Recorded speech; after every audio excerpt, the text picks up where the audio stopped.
vamos a hablar de un tema que no todos están familiarizados y eso es normal, que no estén todos familiarizados. Entonces, la primera cosa que se me ocurre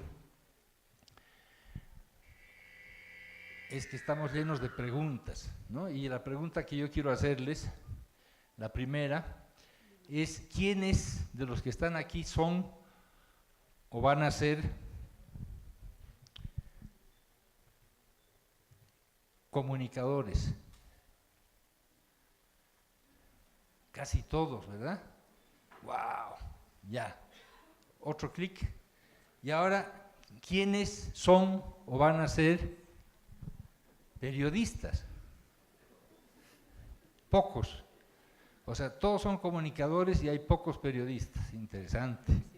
¿Ni un periodista? A ver. Ahí está, unos cuantos. Bueno, yo quiero decirles que yo soy las dos cosas, soy un bicho raro. Soy periodista y soy comunicador. Yo hago periodismo desde que tenía 17 años y me encanta, lo sigo haciendo. Todas las semanas sale un artículo, ¿no? La prueba de que soy periodista desde que era muy joven está aquí, en esta foto,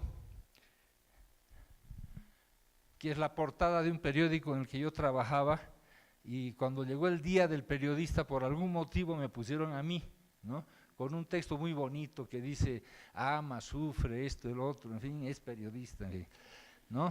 En esa época trabajábamos con ese tipo de máquina de escribir. Y soy comunicador porque una buena parte de mi vida me he puesto en una posición de facilitador de procesos, por eso no aparezco ya en primera fila, sino mi cabeza sobre una bandeja ahí atrás.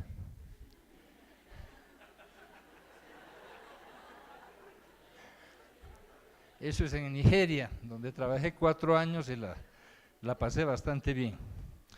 Entonces, me han hecho una presentación muy amable, muy linda.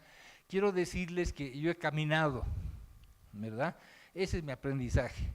Yo he caminado mucho, porque yo soy cineasta, yo he estudiado cine, ¿no? Ustedes son mucho más formados que yo en comunicación, si se quiere, porque yo no he hecho carrera de comunicación, aunque enseño en algunas maestrías y demás.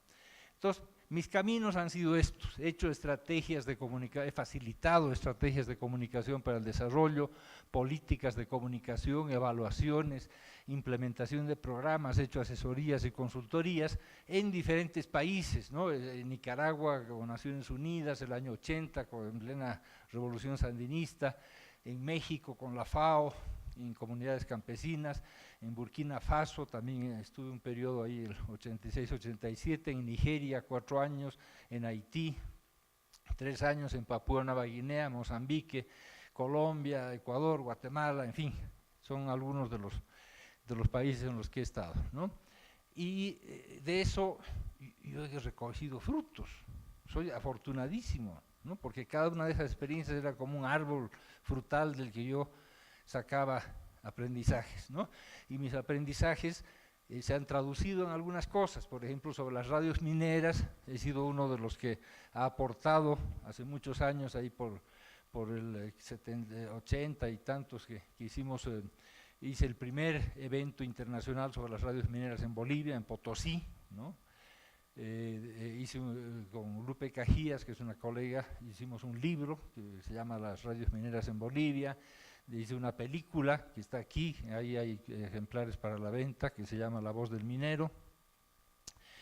Entonces fue una experiencia linda. Después en Mozambique he trabajado mucho con cuestiones que eran tan lindas como las canciones celebratorias. Por ejemplo, en Mozambique, cuando hay un evento en un pueblo, crean canciones especialmente para ese evento, ¿no? Entonces he aprendido de eso, que me parece algo que se puede utilizar en comunicación.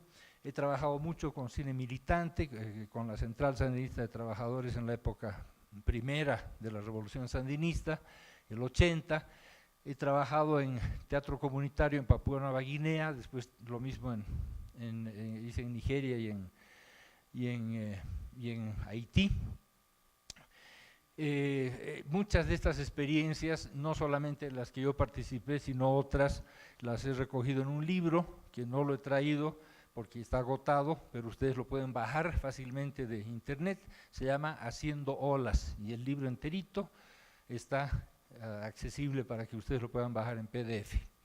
Hice hace unos años una película, un documental sobre unas mujeres en la India, que también la van a encontrar en internet, que me parece una experiencia interesante. He trabajado un poco con las comunas de Medellín y el oriente antioqueño. Tengo un libro que también está en internet, que por eso no lo he traído, que se llama El cine comunitario en América Latina y el Caribe. Lo pueden bajar en PDF. Y lo último, esto quería decirles porque lo he agregado anoche. Anoche se estrenó mi película documental más reciente, que se llama Amanecer Chipaya, y me estaban contando anoche mismo por mensajes, me decían que estaban todas las comunidades chipayas, los dirigentes, y que fue un estreno muy bonito. Lamentablemente yo ya tenía este compromiso de venir aquí a Cusco, entonces no pude estar en el estreno de esa película. ¿Funciona o no funciona? Ya. Entonces vamos a caminar, ojalá caminemos juntos. Vamos a pensar la comunicación, la información, el desarrollo. Vamos a ver la manera como nombramos las cosas. Hay mucha gente que le gusta poner etiquetas a las cosas. Yo no soy muy estricto en eso, quizás porque no soy tan académico. Vamos a ver de dónde nacen los conceptos y las teorías. ¿Primero fue la teoría o primero la experiencia? Y eso es como preguntarse, ¿primero el huevo o la gallina? ¿Verdad? ¿Cuál es primero, cuál viene? ¿No? Entonces es todo un debate. Vamos a hacer una lectura crítica de la lectura crítica de la lectura crítica, ¿no? Porque al fin y al cabo de eso se trata la comunicación, es un campo en construcción. Y yo les digo que las etiquetas y las pólizas de seguro tienen la letra bien pequeña y hay que tener mucho cuidado, ¿no? La ponen a propósito pequeña para que no la podamos leer. Entonces todo esto es caminante, no hay camino, ¿verdad? Y eso es lo que vamos a hacer siempre en nuestras vidas si trabajamos en el campo de la comunicación.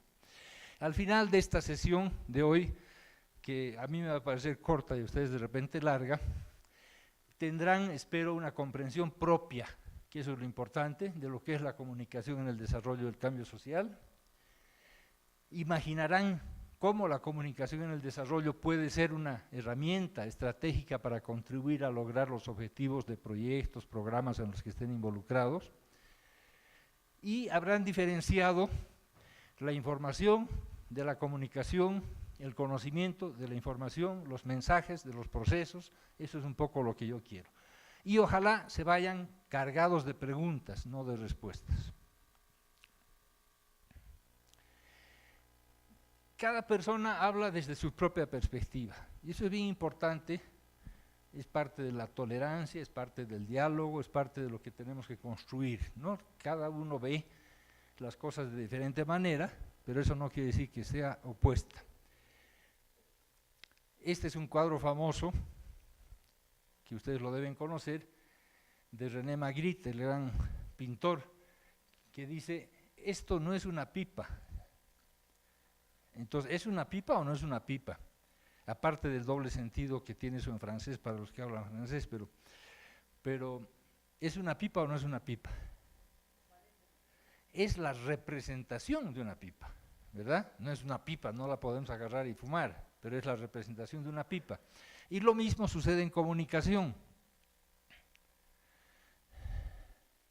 porque todo es cuestión de perspectivas, y les voy a contar una pequeña anécdota con esto. ¿Qué es eso? Un zancudo. ¿Cuál? Anófeles, que es el que produce el vector de… Exactamente. Ya, entonces cuando los primeros educadores de salud iban a las comunidades, no, atrás, y mostraban esto, ¿verdad?, los de las comunidades decían, puchica, ¿y ese es el que transmite el paludismo? Sí, decía, qué suerte, aquí no tenemos tan grandes, ¿verdad? Entonces, todo es cuestión de perspectiva, ¿no? Ahora sí podemos pasar a la siguiente. Entonces, El desarrollo se ha vuelto una mala palabra, ¿verdad? Acuérdense de los foros sociales de Porto Alegre, en fin, desde hace muchos años, 20 y tantos años, se habla de otro desarrollo, ¿no? Y varios de nuestros colegas, Rosa María Alfaro entre ellos, ha hablado de otra comunicación para otro desarrollo, ella, Clemencia Rodríguez, etcétera, ¿no? Entonces, pero lo vamos a tomar como una palabra válida, porque yo soy de los que piensa que si en una cosecha hay unas papas podridas, ¿verdad? No le vamos a cambiar el nombre a la papa, ¿no? La papa es papa, vamos a tratar de que sea mejor. Entonces el desarrollo evidentemente tiene muchos problemas, pero igual podemos hablar de desarrollo para ponernos de acuerdo. Entonces, preguntas, ¿no?, del desarrollo, que no son preguntas solamente para los ingenieros. Los que trabajamos en comunicación tenemos que saber estas cosas. ¿Cuánto dura un puente? 30 años, 40 años, 50 años. ¿Cuánto dura un pozo de agua? ¿Cuánto dura una letrina comunitaria? ¿Cuánto dura el impacto de una campaña de salud? ¿Qué se puede hacer con un huevo para alimentar a una familia? Y esto parece chiste, pero ¿qué es eso? Bueno, la representación de un huevo, ¿no? Habíamos quedado en que no era un huevo. Pero esto en África lo aprendí de alguien que trabajaba en UNICEF, cuando yo estaba en UNICEF, y nos puso esto, ¿no? A ver, una familia tiene un huevo, desde el punto de vista alimenticio, ¿qué es lo mejor que puede hacer con ese huevo? Entonces, les pregunto a ustedes, una familia pobre en África, imagínensela, tiene un huevo, son 5 en la familia, ¿qué hacen con un huevo? ¿Ah? Empollarlo podría ser, ¿no? Freírlo, etcétera, pero la respuesta que nos dio él era venderlo, porque vendiéndolo se compraban no sé cuántos kilos de arroz y con eso podían alimentar a la familia durante una semana en lugar de comerse el huevo ese rato, ¿no? Pero empollarlo no es mala idea, si es que es uno de los huevos que todavía se pueden empollar. Vamos. Entonces, preguntas, ¿no?, que tenemos que hacernos siempre. El comunicador tiene que saber un poco de todo. Fíjense lo que me pasó a mí en Papúa Nueva Guinea. Trabajé ahí como consultor y de repente todos se pusieron locos porque venía el día del SIDA. Y el día del SIDA, ¿qué día es el día del SIDA? ¿Cuándo? Ve, ustedes saben, yo ni me acuerdo, porque ustedes saben que todos los días del año es día de algo y que hay a veces 2 o 3 cosas, entonces todos los esfuerzos para ese día y el resto del año, ¿qué? ¿No?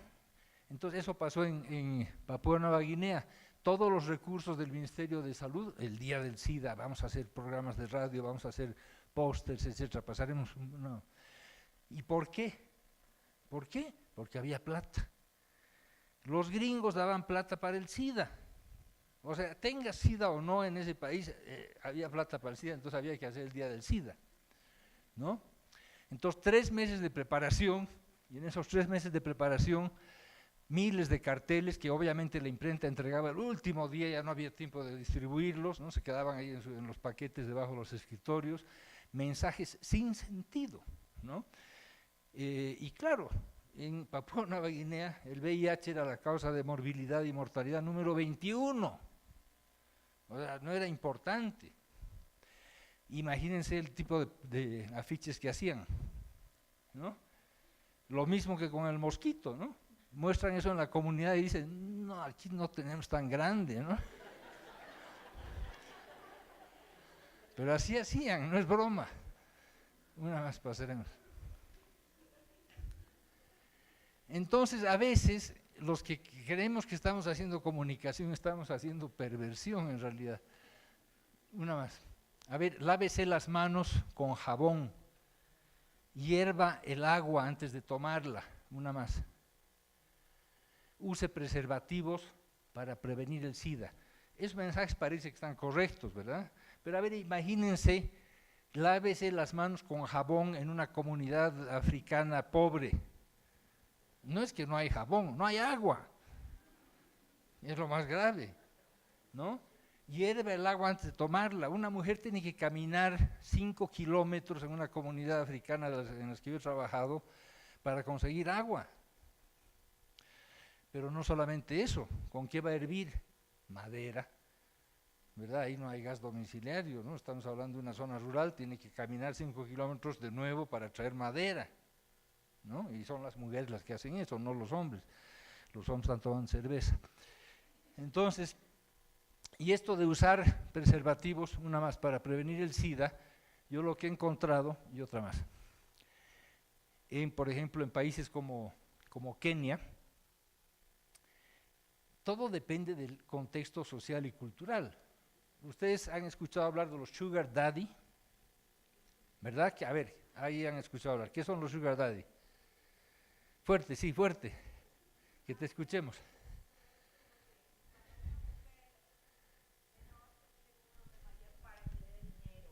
Exactamente, ve, lo tiene, y eso es muy frecuente en África, probablemente también en América Latina.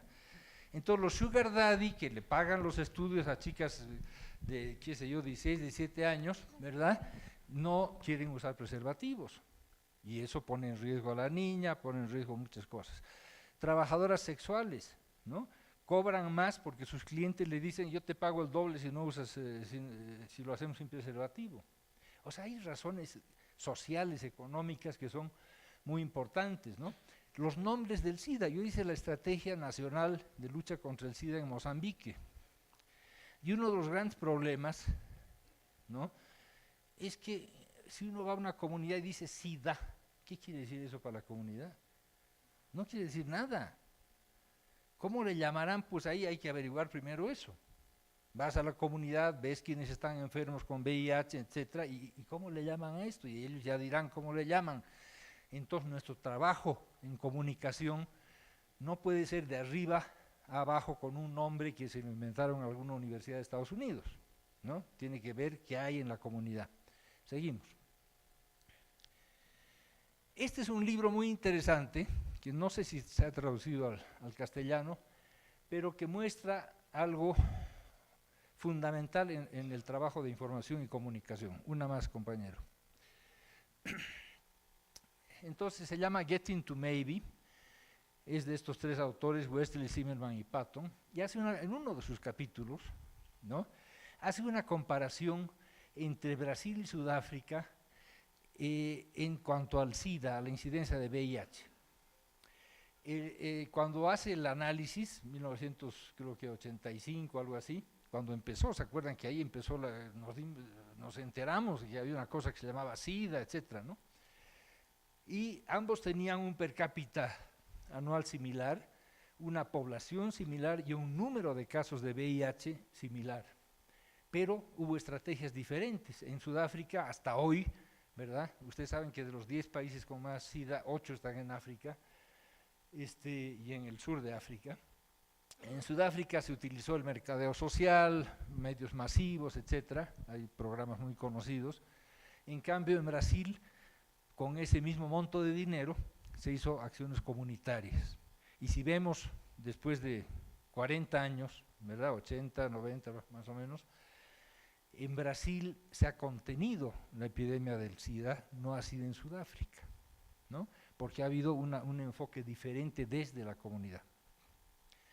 Cosas que no me voy a extender, pero para tenerlas en mente. En Nigeria, yo trabajé ahí 4 años a partir de 1990, estábamos en plena campaña mundial, yo trabajaba en UNICEF, que se llamaba Universal Child Immunization, la inmunización universal de los niños menores de 2 años, ¿verdad?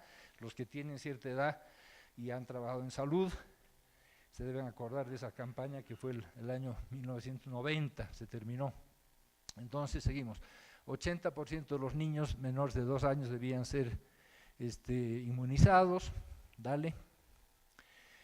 pero había problemas, sobre todo en el norte de Nigeria, que hay mucho musulmán, imagínense en los países musulmanes, no admiten ningún pinchazo, ni inyecciones, ni nada, son cosas que están en contra de su religión. Entonces tuvimos que hacer todo en UNICEF, hicimos todo un programa que se llamó Child Care en Islam, el cuidado de los niños en el Islam, demostrando que en el Corán no había específicamente nada en contra de que se pudieran administrar inyecciones y ciertas cosas, ¿no?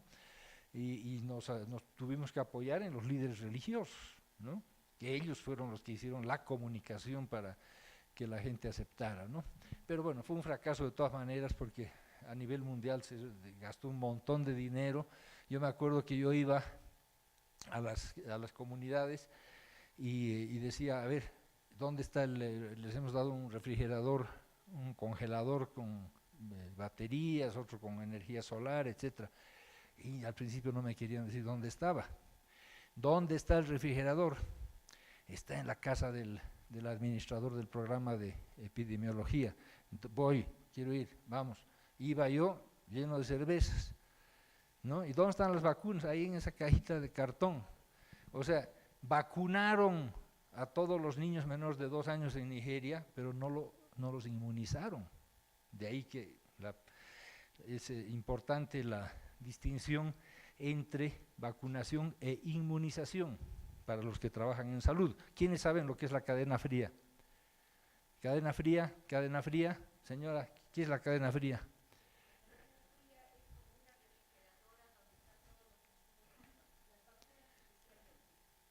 Bueno,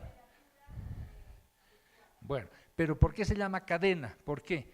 Porque la vacuna, desde que se produce en el laboratorio hasta que llega al niño, tiene que mantenerse a la misma temperatura. ¿Qué significa eso? Una logística tremenda. Llega la vacuna a Lima, al depósito central del Ministerio de Salud, de ahí va a las provincias, le llaman aquí, o departamentos, de ahí va a las alcaldías, ¿no? Y en todo eso tiene que mantener la misma temperatura. Imagínense en los lugares donde no hay electricidad. Entonces basta que 24 horas esa vacuna no esté a la temperatura exacta para que ya no sirva. Porque una vacuna, como todos saben, es algo vivo. Seguimos. Cosas que hay que tener en cuenta. O sea, estamos hablando de comunicación. Pero los comunicadores tenemos que saber todas estas cosas. ¿Por qué? Porque somos transversales. Y si queremos trabajar en desarrollo, somos transversales a todo eso, ¿no? Miren lo que me pasó en Nigeria, donde estuve, como les digo, 4 años. El ministerio quería hacer un logo para una campaña sobre la malaria, ¿no? Entonces tuvimos una reunión, yo como comunicador de UNICEF, el viceministro de Salud, el jefe del departamento de epidemiología, la directora del programa de malaria, el director del hospital, qué sé yo, en fin. Y así empezamos el logo, ¿no? El viceministro dijo, tiene que estar en el logo el mapa de Nigeria y la bandera nigeriana, ¿no? Tiene que estar. Entonces ahí después la enfermera, la directora dijo, pero tiene que estar el vector, el mosquito, ¿no? Entonces había un dibujante ahí, dibujaba el mosquito. Después dijo, pero tiene que estar la prevención, ¿no? Entonces ahí están las pastillas de cloroquina y demás, ¿no? Y otra persona dijo, sí, pero hay casos que ya son demasiado graves, entonces hay que ponerle una inyección de Fansidar, ¿verdad? Esto tiene que estar en el logo, ¿no? Y después alguien dijo, sí, pero la prevención no es solamente las pastillas, sino que también los mosquiteros, ¿no? Y al final el viceministro otra vez intervino y dijo, sí, pero tiene que estar el nombre del ministerio ahí. ¿Les parece a ustedes un logo correcto ese? ¿Ah? ¿Cuántos elementos hay ahí? ¿Ah?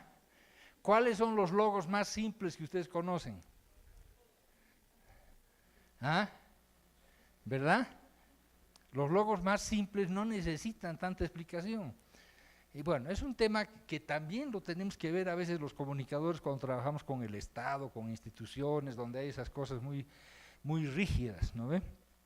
Bueno, voy rápido así porque esto lo he mostrado muchas veces, quizás ya lo han visto, pero me encanta. No es mío, sino que lo encontré en algún lado. Una comunidad quería un proyecto muy sencillo, ¿no? Entonces pidieron asesoramiento a una institución y la institución describió en el documento del proyecto lo que la comunidad quería de esta manera, ¿verdad? Pero después contrataron a un consultor y el consultor hizo una recomendación que no estaba muy bien hecha, entonces tuvieron que revisar de nuevo el proyecto. Entonces, no tan rápido, la agencia, un solo clic, la agencia de implementación lo diseñó de esta manera, ¿verdad? Tampoco estaba muy bien porque no podía balancearse. Entonces volvieron a revisar el proyecto y finalmente se instaló de esta manera en la comunidad, que sí funcionaba, ¿no? Pero el tema de fondo es que lo que realmente la comunidad quería ¿verdad? Pero no pudo comunicarlo, no pudo expresarse, era esto, una cosa realmente muy sencilla, ¿verdad? Es un tema de comunicación, es un tema de comunicación. Adelante. Y este cuento no es cuento, el anterior puede ser cuento, por eso se han reído, pero este no es cuento. Yo trabajaba en Burkina Faso con el Ministerio de Planificación en el plan quinquenal y me tocó ir a visitar a una comunidad, y me encanta cómo suenan los nombres en Burkina Faso. Fui de Ouagadougou, que es la capital, a Koudougou, pasando por Dédougou, ¿no? Para visitar una cooperativa de productores de legumbres. Y estos productores de legumbres me explicaron que hacían tomates, en fin, todo tipo de cosas, pero que yo fui con alguien del ministerio, ese es el punto que es importante decir aquí, con alguien del ministerio, un burócrata, joven, pero burócrata ya hecho y derecho, ¿no? O sea, de esos que decía, vamos a ir a la selva, ¿cómo? ¿No? Claro, digo, ¿cuál es el problema? ¿No? Si probablemente tú vienes de ahí, ¿no? No, que vamos a dormir ahí, claro, ¿dónde vamos a dormir? En la escuela, le digo, nos van a dar un espacio para dormir.